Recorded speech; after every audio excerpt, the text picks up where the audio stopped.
Welcome to Nightmare Fuel Stories. Don't forget to like and subscribe. If you enjoy the stories, the watchers below the submersible's hull groaned under the immense pressure of the deep. I'd grown accustomed to the sound over the past 3 weeks, a persistent reminder of how thin the barrier was between life and crushing oblivion.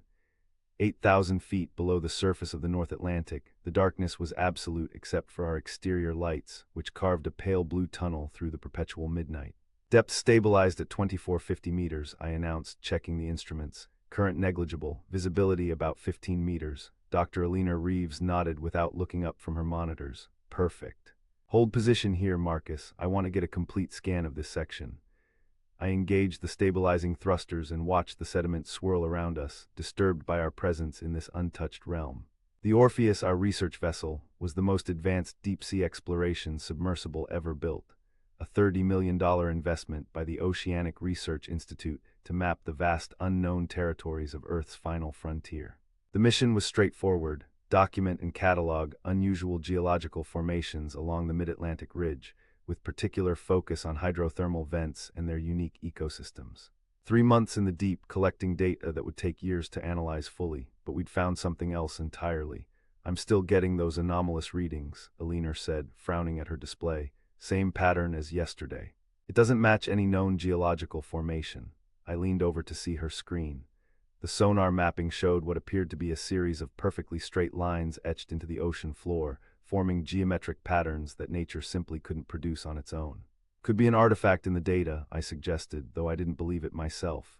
We'd recalibrated the equipment twice already. For 3 consecutive days, across different locations. Alina shook her head. No, there's something down here, something constructed. The word hung between us, heavy with implication. At this depth, in this remote location, any construction would have to predate modern human capability by thousands of years. The alternative explanation, that someone or something else had built structures this deep, was too fantastic to voice aloud, yet here we were, staring at the evidence. I'm going to deploy the ROV, Alina said, already typing commands into the console. We need visual confirmation. The remote-operated vehicle, essentially a sophisticated camera drone, detached from the Orpheus with a metallic clunk that reverberated through the hull. I watched on the secondary monitor as its lights flickered on and it descended toward the strange patterns on the seafloor. Approaching target area, Alina narrated, her voice clinical but unable to completely mask her excitement. ROV functioning normally, adjusting camera angle for maximum coverage. The ROV's lights illuminated the seafloor, revealing the dark sediment that had accumulated over countless millennia. And there, unmistakable even through the murky water, were the lines, perfect straight edges cut into the rock, too precise to be natural fissures. My God, Alina whispered. It's real. As the ROV moved along one of the lines, following its unnervingly straight path, something else came into view, a raised structure, partially buried in sediment but clearly artificial. It resembled a pillar or column, covered in markings that were definitely not random erosion patterns. Are those symbols? I asked, my mouth suddenly dry. Alina zoomed the camera in closer. The markings were unlike anything I'd ever seen, not quite hieroglyphics, not quite cuneiform, but unmistakably deliberate. A written language, or at least a symbolic system of communication. We need to document everything, she said, her scientific training taking over. Full spectrum analysis, 3D mapping, samples if possible. For the next several hours, we meticulously recorded every detail of the structure and the geometric patterns surrounding it. The ROV's mechanical arm collected small samples of the material, a strange, greenish-black stone, unlike the basalt that dominated the region. It was nearly time for our scheduled communication with the surface vessel when Alina made another discovery. Marcus, look at this, she said, her voice tense. The sonar is picking up something else, a larger structure about half a kilometer east of our position. I checked the navigation systems. That would put it right at the edge of that deep trench, the one that doesn't appear on any of our charts. Alina nodded. Exactly, I think these patterns might be pointing toward it. Like markers or signposts. The idea sent a chill through me despite the submersible's carefully regulated temperature. You want to investigate. It wasn't a question. I already knew the answer. Alina had dedicated her life to discovering the unknown, pushing the boundaries of human knowledge. We hadn't come all this way to turn back at the first major discovery. We have 4 hours before our next scheduled communication, she said. Plenty of time to take a quick look and return to this position. I hesitated. Protocol dictated that we inform the surface vessel of any significant course changes. But that would mean waiting for approval, which could take hours or even days depending on the weather conditions affecting satellite communication. All right, I finally agreed, but we maintain a safe distance initially. Full perimeter scans before we get any closer. Eleanor's smile was barely visible in the dim blue light of the cabin. Of course, safety first. I recalled the ROV and set a new course, guiding the Orpheus slowly across the abyssal plain toward the mysterious trench. The darkness seemed to deepen around us as if the very water was becoming more dense, more resistant to our presence. Approaching coordinates, I announced after 20 minutes of silent travel, depth increasing. We're at 2580 meters now. The trench appeared suddenly in our lights, a vast gash in the Earth's crust, plunging down into unimaginable darkness. Our sonar indicated it descended at least another kilometer beyond our current depth, well beyond our submersible's rated capacity. But it wasn't the trench itself that left us speechless. It was what waited at its edge. "That's not possible," Eleanor whispered, her scientific detachment crumbling at the sight. Rising from the seafloor was an enormous structure, a building, for lack of a better term, constructed of the same greenish-black stone as the pillar we'd examined earlier. Its architecture defied conventional description, with angles that seemed to bend in ways that hurt the eyes to follow, and proportions that felt fundamentally wrong on some deep, instinctual level. It resembled a temple or palace, but built according to mathematical principles alien to human understanding. Massive columns supported archways that twisted impossibly before connecting to walls that curved inward when they should have curved outward. The entire structure was covered in the same symbols we'd seen on the pillar, but arranged in complex, spiraling patterns that seemed to move when viewed peripherally. "It's enormous," I said, checking the sonar readings. "At least 100 meters tall, maybe twice that in width, and it appears to extend partially into the trench itself." Eleanor was already deploying the ROV again. "We need closer images. This changes everything, our understanding of ancient civilizations, of human history itself." "Human?" I questioned, unable to tear my eyes from the structure. Something about its design triggered a primal revulsion in me, a deep-seated recognition that whatever had built this had thought in ways fundamentally different from any human mind. The ROV approached the temple, its light seeming dimmer than before, as if the structure was somehow absorbing the illumination. As it neared one of the massive doorways, a yawning black portal large enough to swallow our entire submersible, the video feed began to distort. "We're getting interference," I reported, checking the diagnostics. "Signal degradation at 40% and increasing." Eleanor frowned. "Source, unknown, it's not electromagnetic." "More like," I struggled to interpret the readings, "like the water itself is becoming more opaque to our transmission frequencies." The ROV's camera showed the entrance to the structure now, a perfect view into absolute darkness. The symbols around the doorway seemed more densely packed, almost frantic in their arrangement compared to the orderly patterns on the rest of the building. "I'm going to send it inside," Eleanor decided, her fingers moving across the controls. "Wait," I said, a nameless dread filling me. "I don't think that's..." The ROV crossed the threshold into the darkness, and immediately the video feed erupted into chaotic static. A high-pitched whine emanated from the speakers, forcing us both to cover our ears. "Pull it back," I shouted over the noise. Eleanor was already trying, her face contorted in pain from the sound. "It's not responding." The signals completely, the noise cut off abruptly, plunging the cabin into silence. The ROV status indicators all flashed red, then went dark, lost. We sat in stunned silence for several moments, the implications settling over us like a physical weight. "We should return to our original position," I finally said, trying to keep my voice steady. "Report what we found during the scheduled communication." Eleanor didn't respond immediately. She was staring at her monitor where the sonar display showed something that turned my blood to ice. Movement within the structure. "Marcus," she said quietly, "I'm detecting multiple large objects in motion inside the temple. They appear to be ascending." I immediately engaged the Orpheus's thrusters, beginning to back us away from the trench. "We're leaving now." "Wait," Eleanor protested. "This could be the discovery of the century." "We can't just look at the size of those objects," I interrupted, pointing at the sonar. "Each one is bigger than our submersible, and they're moving with purpose." As if to emphasize my point, the sonar showed 3 massive shapes emerging from the temple entrance where our ROV had disappeared. They moved with a fluid grace that nothing of that size should possess, their forms elongated and sinuous.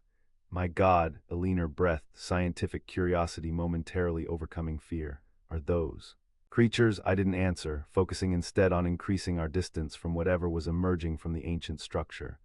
But the Orpheus, for all its advanced technology, was built for research, not speed. The shapes on the sonar began moving in our direction. They're following us, Alina said, her voice tight with fear now. How is that possible? How would they even know we're here? The ROV, I realized. They detected our technology, our presence. I pushed the thrusters to maximum power, ignoring the warning lights that began flashing on the control panel. The submersible wasn't designed for sustained high-speed movement, but survival trumped equipment longevity. For a few tense minutes, it seemed we might outpace our pursuers. The distance between us and the mysterious entities stabilized, then began to increase slightly. Then the sonar emitted a new alert, more movement, this time from directly beneath us. Something's coming up from below, Alina reported, her composure finally cracking. Multiple contacts, fast. I tried to change our course, but it was too late. The shapes converged on our position from all directions, surrounding the Orpheus in a spherical formation that left no avenue of escape. Cut the exterior lights, I ordered, a desperate gambit. All non-essential systems offline. Maybe if they can't detect us, the submersible shuddered violently, throwing us against our restraints. Something had made contact with the hull, not a collision, but a deliberate touch that sent vibrations through the metal. Alina's face was ghostly in the dim emergency lighting. They found us. The exterior cameras showed nothing but darkness now, our lights extinguished in a futile attempt at concealment. But the sonar told the truth. We were completely encircled by entities of enormous size, their forms unlike anything known to science. Another vibration ran through the hull, stronger this time, then another, a pattern. They're communicating, Alina whispered, her scientific mind still working despite the terror, sending vibrations through the hull like whale song, but structured differently. I checked our oxygen levels and power reserves. We have 16 hours of life support remaining. The surface vessel will notice we've missed our communication window in about 3 hours. Standard protocol gives them another 3 before they initiate emergency procedures. So 6 hours before anyone even starts looking for us, Alina concluded. And they'd have no idea where to look. We're half a kilometer from our last reported position. The vibrations continued, changing in pitch and intensity, almost like questions I thought irrationally, like they're asking us something. As if in response to my unspoken thought, the pattern suddenly shifted. The new vibrations were harsher, more insistent. The hull creaked ominously under the pressure. They're going to crush us, I said, the realization crystallizing with terrible clarity. Alina shook her head. No, if they wanted to destroy the submersible, they could have done it instantly. This is something else. The main lights in the cabin flickered, then came back on at full intensity despite my earlier shutdown command. Every system on the Orpheus suddenly activated simultaneously, sonar pinging rapidly, exterior lights blazing, climate control cycling at maximum capacity. What's happening? Alina asked, her hands flying over the controls. I can't shut anything down. The answer came a moment later as every screen in the cabin, navigation displays, scientific instruments, even the small personal tablet Alina had brought for notes, suddenly went blank. Then one by one they filled with the same symbols we had seen on the temple. They're in our systems, I whispered, watching in horror as the alien script scrolled across the displays. They've somehow accessed our computers. The symbols flowed faster, rearranging themselves before our eyes. And then on the main navigation screen they began to transform, shifting, combining, until they formed recognizable letters. English letters. We have waited. Alina and I stared at the message, unable to process what we were seeing. The symbols continued to change, forming new words. You have found us as was foretold. Foretold, Alina repeated, her scientific skepticism warring with the impossible reality before us. What does that mean? As if hearing her question, the message changed again. The cycle continues. You will serve as before. A new vibration shook the submersible, this one so powerful that I feared the hull might crack despite its reinforced construction. The sensation was less like physical contact, and more like sound so deep it could only be felt, not heard. They're not just communicating through our computers, Alina realized, her face pale. They're trying to communicate directly, through vibrations, through any medium they can access. I thought of the symbols on the temple, the way they seem to move when not directly observed. What if the symbols themselves are a form of communication, not just a written language, but something more fundamental? Before Alina could respond, the screens changed again. You will bring others, the awakening approaches. No, I said firmly, as if the entities could hear me. We won't bring anyone else here. We're leaving, and we're going to make sure this location is marked as dangerous. The vibrations intensified, becoming almost painful. The message on the screen flickered rapidly between symbols and English, as if the translation process was struggling to keep up with the intensity of what was being communicated. You have no choice. You are the herald. Alina suddenly gasped, clutching her head. Marcus, something's in my mind. I can feel it like pressure behind my eyes. I reached for her but froze as the same sensation washed over me, a presence, vast and cold and utterly alien, pressing against the boundaries of my consciousness. Images flashed through my mind, the temple fully illuminated in an ancient sea, massive shapes moving through primordial oceans, civilizations rising and falling on distant shores. And always the symbols carving themselves into my thoughts like knives. They're showing us something, Elinor managed to say, her voice strained, their history, or our future. The pressure intensified, and with it came understanding, not complete, but enough to grasp the horrifying truth. These entities had existed in Earth's oceans for millions of years, predating humanity by eons. They had watched, waited, occasionally influenced the course of surface civilizations when it suited their inscrutable purposes. And now they had decided it was time to make themselves known again. They want us as messengers, I realized, fighting against the alien presence in my mind. They want us to return to the surface and prepare the way for something. The screens flashed a new message, confirming my worst fears. The deep places will rise, the surface will know us again. Elinor was shaking now, blood trickling from her nose as her body reacted to the psychic invasion. Marcus, I can't, it's too much. I fought through my own pain to reach the emergency systems panel. There was one option left, one final protocol for situations where the submersible and its research had to be prevented from falling into hostile hands. It had been included as a failsafe against enemy nations seizing our technology, not for anything like this, but the principle was the same. Self-destruct. As my fingers moved toward the panel, the vibrations suddenly ceased. The pressure in my mind vanished so abruptly that I gasped from the relief. The screens went blank, then returned to their normal displays. For a moment I thought it was over, that the entities had withdrawn, perhaps satisfied with whatever information they had gleaned from our minds. Then the sonar alert sounded again. The entities were still surrounding us, but now they were contracting their formation, drawing closer. They know what you were about to do, Elinor said, wiping blood from her face. Her eyes were different somehow, the pupils dilated unnaturally, the irises containing flecks of greenish-black that hadn't been there before. They've seen it in your thoughts. Her voice had changed too, the cadence slightly wrong, the emphasis on syllables that should have been unstressed. Elinor, I said cautiously, suddenly afraid of my colleague in a way I hadn't been of the entities outside. She smiled, and it was her smile but not her smile, the muscles moving incorrectly, the expression a poor facsimile of human emotion. Elinor is here, she said, but she understands now, she sees the necessity, the cycle must continue. I backed away from her toward the emergency panel. What cycle? What are you talking about? The rising and falling. The sleeping and waking. She gestured toward the screens, which now showed images of the temple from our ROV's final transmission.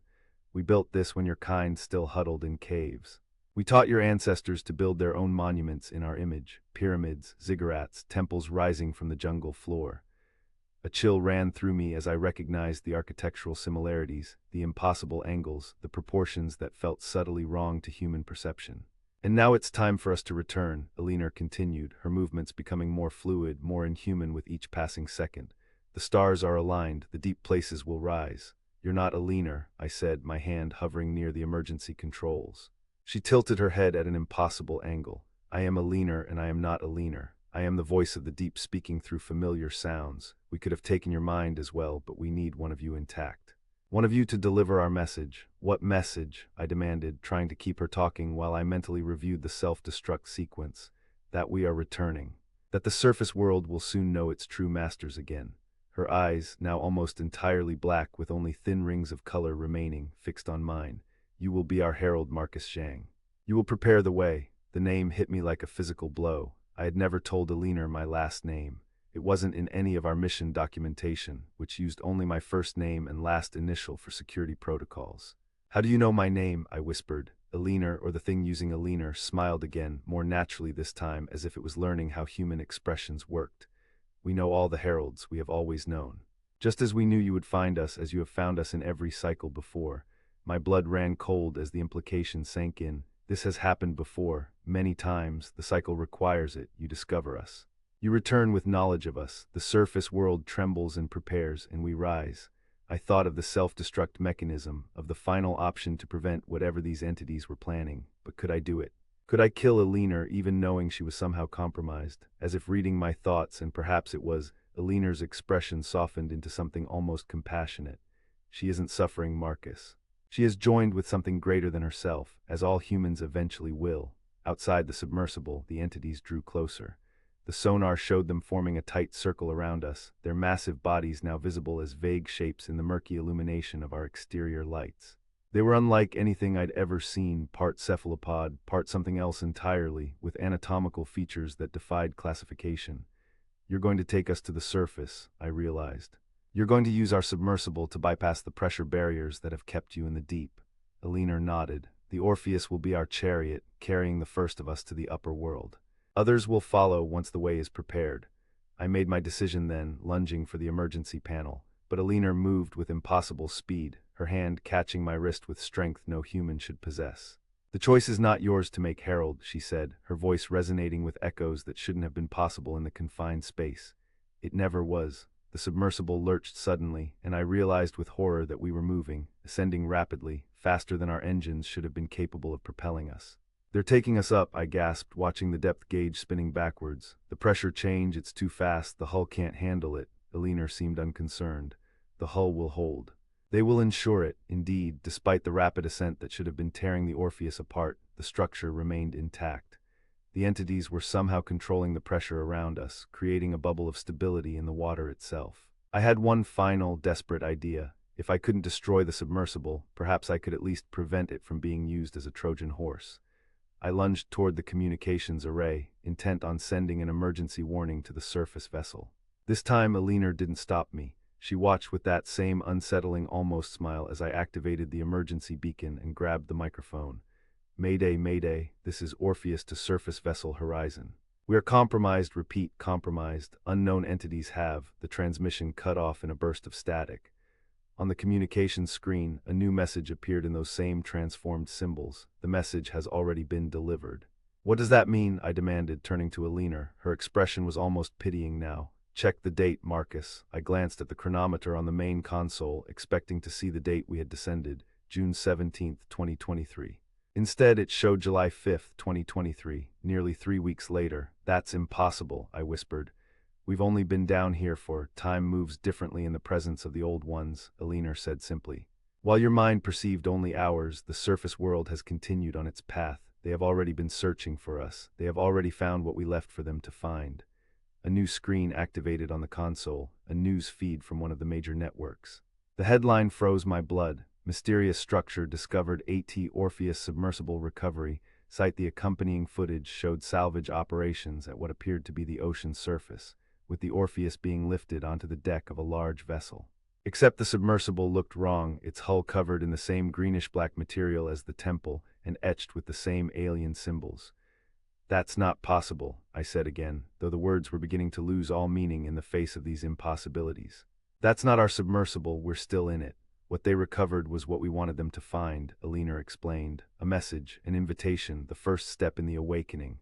The depth gauge showed we were now passing 1,000 meters, still ascending rapidly. Soon we would reach the surface and whatever waited for us there. "What happens now?" I asked, resignation replacing fear as I accepted the inevitability of what was occurring. Elinor's face shifted subtly, becoming even less human as the entity's control strengthened with our approach to the surface. "Now you fulfill your purpose as herald. You will be returned to your kind, bearing knowledge and transformation. They will see the changes in you, study them, attempt to understand them, and in doing so they will prepare themselves for our coming. And Elinor, she remains with us. Her body will house one of the old ones as they acclimate to the upper world, a necessary sacrifice for the new age." I closed my eyes, overwhelmed by the horror and the futility of resistance. When I opened them again, I had one final question. Why now after staying hidden for so long?" Elinor, or the thing wearing her form, considered this for a moment. When she spoke, it was with a voice that seemed to contain multitudes, as if many were speaking through her simultaneously. "The stars have aligned, the deep places must rise. The cycle demands completion." She tilted her head, studying me with those inhuman eyes. "But perhaps you deserve more than ancient truths. Perhaps you deserve to know that your kind has finally reached a point where you can be useful to us. Your technology, your understanding of the world, limited though it is, has progressed enough to serve our purposes, which are to reclaim what was always ours, to restore the proper order, to remake the surface in the image of the deep." The depth gauge showed 100 meters now. Sunlight, faint but unmistakable, began to penetrate the darkness outside our viewport. "You won't succeed," I said with a conviction I didn't truly feel. "Humanity will fight you." Elinor laughed, a sound like water rushing through ancient caverns. Humanity has already begun to serve us, the structure they recovered. Even now it spreads our influence. Those who touch it are changed. Those who study it are enlightened. The transformation has already begun. The submersible breached the surface with a gentle splash, bobbing in waters that seemed unnaturally calm. Through the viewport I could see the horizon in the distance and several other vessels surrounding it, military ships from their silhouettes. "They're waiting for us," I observed. "Yes," Alina agreed. "They have been waiting since they found our message. Now you will go to them and the next phase will begin." As the vessels approached our position, I felt a strange sensation spreading through my body, a coldness starting in my extremities and working its way toward my core. I looked down at my hands and saw faint greenish-black lines appearing beneath the skin, tracing the paths of my veins. "What's happening to me?" I asked, though I already knew the answer. "You are becoming the Herald," Alina said, watching the transformation with those alien eyes. "Not fully changed like me, just enough to carry our essence, our message in your very cells." The cold reached my chest, my heart, and with it came knowledge, vast, terrible knowledge of the entity's true nature, their history, their plans for the world above. I saw civilizations rising and falling at their whim. I saw oceans covering the earth and then receding, all according to their design.